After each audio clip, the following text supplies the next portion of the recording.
Baik, Assalamualaikum warahmatullahi wabarakatuh. Sebelumnya kami dari kelompok dengan tema Sistem Login Input Data Penduduk. Dengan beranggotakan, yang pertama ada Imam Muzaki, yang kedua ada Evi Nur Rahmawati, yang ketiga ada Ngasira Nurjayatri, dan yang keempat ada saya sendiri, Rizal Zania. Yang pertama ada User Research. Metode yang kami gunakan dalam penelitian ini adalah pendataan melalui kuesioner yang bertujuan untuk memahami kebutuhan, pengalaman, dan referensi calon pengguna untuk memudahkan pengumpulan data. Kami memanfaatkan Google Forms sebagai alat bantu. Dengan menggunakan Google Form, kami dapat menjangkau responden secara luas dan memperoleh informasi yang diperlukan secara efisien. Hasil dari kuesioner ini akan menjadi dasar dalam merumuskan persyaratan sistem yang sesuai dengan harapan dan kebutuhan pengguna. Lalu ada data kebutuhan. Berdasarkan data yang diperoleh dari kuesioner kepada pengguna, terdapat 62,5% warga pernah menggunakan login untuk mengakses layanan pemerintahan online untuk kepentingan pribadi dan 37,5% warga tidak pernah mengakses layanan pemerintahan online. Lalu 42,2% warga masih banyak yang jarang menggunakan layanan pemerintahan online dan 25% cukup sering menggunakan layanan pemerintahan online untuk data pribadi. Lalu 64,1% data tidak pernah mengalami kesulitan warga tidak pernah mengalami kesulitan saat login ke dalam sistem layanan kependudukan, dan 35,9% warga mengalami kesulitan saat login ke sistem layanan.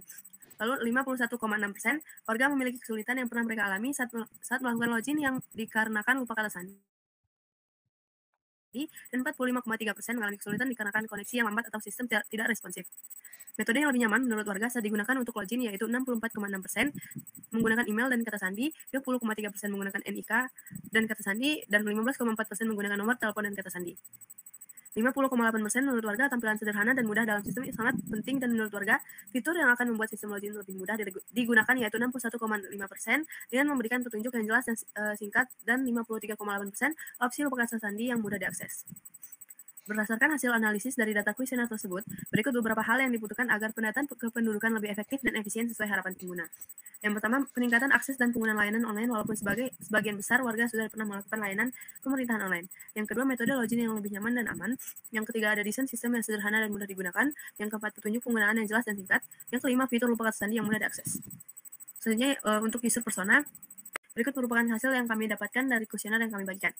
Yang pertama ada Hafiz Iqbal dengan usia 19 tahun, penggunaan internet sangat sering lebih dari 7 jam per hari, pengalaman dengan layanan online yaitu jarang menggunakan layanan pemerintahan online, masalah sulit mengisi data dengan benar dan sistem terlalu rumit.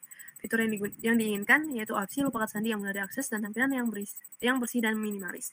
Yang kedua adalah Anissa Maharani dengan usia 23 tahun, penggunaan internet sering 5-6 jam per hari. Pengalaman dengan layanan online cukup sering menggunakan layanan pemerintahan online, dan masalahnya lupa kata sandi dan koneksi yang lambat atau sistem tidak responsif. Fitur yang diinginkan yaitu petunjuk yang jelas dan singkat dan bahasa yang mudah dimengerti. Selanjutnya akan dijelaskan oleh Evi Nur Rahmawati. Selanjutnya yaitu requirement definition. Setelah melakukan user research, langkah berikutnya adalah merumuskan kebutuhan dan persyaratan sistem.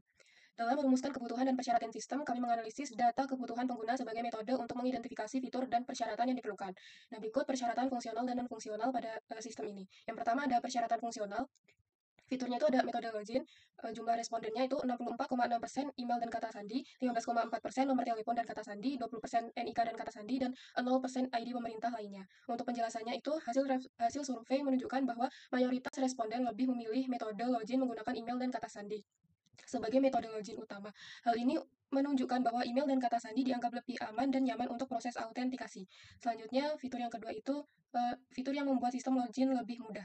Untuk jumlah respondennya itu 61,5% petunjuk yang jelas dan singkat, 53,8% opsi lupa kata sandi yang mudah diakses, 29,2% tampilan yang bersih dan minimalis, 36,9% bahasa yang mudah dipengerti, dan 10,8% panduan. Untuk penjelasannya itu, hasil survei menunjukkan bahwa responden merasa sistem login akan lebih mudah disertai dengan petunjuk yang jelas dan singkat. Selain itu, opsi lupa kata sandi yang mudah diakses juga dianggap penting oleh responden karena membantu mereka yang sering lupa dengan kredensial login. Selanjutnya ada persyaratan non-fungsional.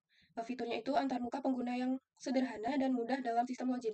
Jumlah respondennya 50,8% sangat setuju, 21,5% setuju, 15,4% netral, 7,7% sangat tidak setuju, 4,6% tidak setuju. Untuk penjelasannya itu, hasil survei menunjukkan bahwa mayoritas responden sangat setuju dengan antar muka pengguna yang sederhana karena memudahkan penggunaan, mengurangi kebingungan, dan meningkatkan efisiensi. Selanjutnya akan dijelaskan oleh Mas Iro. Selanjutnya di sini ada conceptual design. Yang pertama itu ada activity diagram. Di sini ada wireframe halaman daftar. Yang di sebelah kiri ini ada image daftar dan penjelasan wireframe, yaitu bagian kiri ada image Yang kedua ada judul daftar, yang ketiga introduksi singkat, yang dimana image area menampilkan kotak dengan teks image sebagai penunjuk tempat untuk gambar atau ilustrasi. Ada judul daftar sebagai heading utama, menekankan bahwa ini adalah laman untuk daftar ke sistem. Yang ketiga ada instruksi singkat, teks di bawah judul daftar yang memberikan informasi bahwa pengguna harus melengkapi data pada form di sebelah kanan untuk menyelesaikan proses pendaftaran. Yang bagian kanan itu yang keempat ada logo terletak di bagian atas halaman yang menampilkan logo sistem kependudukan. Yang kelima ada judul sistem kependudukan untuk memperjelas sistem atau layanan yang sedang diakses. Yang keenam ada nama lengkap untuk memasukkan nama lengkap pengguna. Yang ketujuh ada nick untuk memasukkan nick pengguna. Yang ke-8 ada email untuk memasukkan email yang akan didaftarkan pengguna. Yang ke-9 ada nomor telepon untuk memasukkan nomor telepon yang akan didaftarkan ke pengguna. Yang ke-10 ada kotak kecil yang di samping kata sandi, yaitu untuk sebuah ikon mata berfungsi untuk memungkinkan pengguna melihat atau menyembunyikan kata sandi yang sedang diketik. Yang ke-11 itu ada kata sandi untuk memasukkan kata sandi pengguna. Yang ke-12 ada tombol daftar untuk mengirimkan informasi mereka dan menyelesaikan proses pendaftaran. Yang ketiga ada tautan sudah punya akun masuk di bawah formulir daftar. Terdapat tautan atau pesan yang menunjukkan sudah punya akun masuk, mengarahkan pengguna yang sudah punya akun ke halaman login. Yang kedua ini ada wireframe halaman login, sama seperti di atas, hanya membedakan di bagian kanannya. Lalu juga ada wireframe halaman kata sandi salah, ditunjukkan pada nomor 9. Penjelasannya bagian kiri sama ada image, ada judul dan introduksi singkat. Bagian kanan juga yang keempat itu ada logo, yang kelima ada judul. Yang keenam itu ada email yang nantinya untuk memasukkan alamat email pengguna yang terdaftar, dan juga ada kata sandi. Dan 8 sama aja ada kotak kecil yang di samping kata sandi untuk sebuah item mata yang nantinya berfungsi untuk memungkinkan pengguna melihat atau menyembunyikan kata sandi yang sedang diketik. Lalu yang ke-9 tadi dia menunjukkan bahwa terdapat pesan error yang ditampilkan dengan teks merah bertulisan kata sandi salah. Coba lagi. Ini muncul saat pengguna salah memasukkan kata sandi. Yang ke-10 hingga ke-12 sama aja seperti di awal. Ada lupa kata sandi, tombol masuk, ada juga tautan belum punya akun, daftar. Lalu ada wireframe halaman lupa kata sandi. Sama juga di bagian kiri sama, yang membedakan hanya di bagian kanan di nomor 6 dan 7. Penjelasannya bagian kiri seperti sebelum-sebelumnya, ada image judul, instruksi singkat. Bagian kanan itu sama aja logo, ada judul sistem kependudukan. Yang membedakan hanya di nomor 6 dan 7, yang dimana di nomor 6 ada email dan nomor telepon untuk memasukkan alamat email atau nomor telepon pengguna yang terdaftar. Yang 7 itu tombol kirim, yang dimana digunakan untuk mengirimkan email atau nomor telepon pengguna yang terdaftar. Selanjutnya ada wireframe halaman kode OTP. Sama juga di bagian kiri ini sama, tidak ada bedanya. Dan juga yang sebelah kanan ini hanya yang membedakan 6 dan 7. Hanya di bagian nomor 6. Penjelasannya bagian kiri juga ada image, ada judul kode OTP. Yang ketiga itu ada instruksi singkat. Bagian kanan itu ada logo, ada judul sistem kependudukan. Dan yang membedakan ini hanya di nomor 6 yaitu kode OTP. Untuk memasukkan kode OTP yang sudah dikirimkan melalui email atau nomor telepon. Dan yang ketujuh ini sama aja, ada tombol kirim. Selanjutnya ada wireframe halaman riset kata sandi, yang dimana di sini juga sama, di bagian kiri itu tidak ada bedanya, dan yang sebelah kanan ini hanya yang membedakan 6 dan 7. Penjelasannya, bagian kiri itu sama aja, ada image, ada judul riset kata sandi, dan yang ketiga itu instruksi singkat. Bagian kanan itu ada logo, ada judul, dan yang membedakan itu yaitu nomor 6 ini ada kata sandi baru untuk memasukkan kata sandi baru, dan yang ketujuh ini konfirmasi kata sandi baru untuk mengkonfirmasi kata sandi pengguna baru, sandi yang baru. Ke-8 itu sama, ada tombol kirim digunakan untuk mengirimkan kata sandi yang baru. Selanjutnya akan dijelaskan oleh teman saya, Imam Mujaki. Baik, lanjut ke tahap 4 yaitu prototyping. Setelah melakukan tahapan konseptual desain, selanjutnya kami melakukan tahapan prototyping, di mana prototyping ini merupakan proses pengembangan suatu prototype secara cepat untuk digunakan terlebih dahulu dan ditingkatkan secara terus-menerus sampai mendapatkan sistem yang utuh. Prototyping merupakan proses yang digunakan untuk membantu pengembang perangkat lunak dalam membentuk model dari perangkat lunak yang harus dibuat. Dalam melakukan tahapan prototyping ini, kami menggunakan tools Figma dalam pengerjaannya. Untuk gambaran UI-nya yaitu akan kami tampilkan di layar.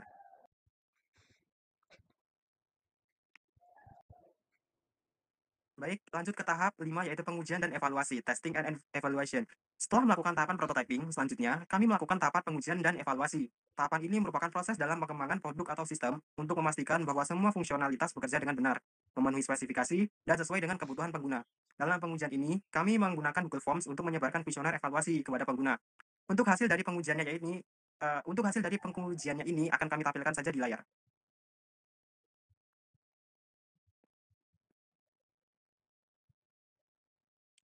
Berdasarkan pengujian yang kami lakukan, kami mendapatkan berbagai saran dan umpan balik dari pengguna, yaitu yang pertama, untuk memastikan sistem ini responsif di perangkat mobile. Kemudian yang kedua yaitu mengenai logo, yaitu logo yang terlalu kecil. Kemudian sarannya yaitu memungkinkan bisa dibuat sedikit lebih besar. Yang ketiga yaitu sama seperti pada poin nomor 1 tadi, untuk dibuatkan versi mobile webnya agar navigasi menjadi lebih mudah. Kemudian yang keempat yaitu bisa ditambahkan opsi ingat saya. Lanjut ke bagian 6 yaitu hasil kuesioner. Untuk hasil kuesionernya sendiri akan kami tampilkan di layar. Baik, segini saja presentasi dari kami. Kurang lebihnya kami mohon maaf. Kami akhiri. Wassalamualaikum warahmatullahi wabarakatuh.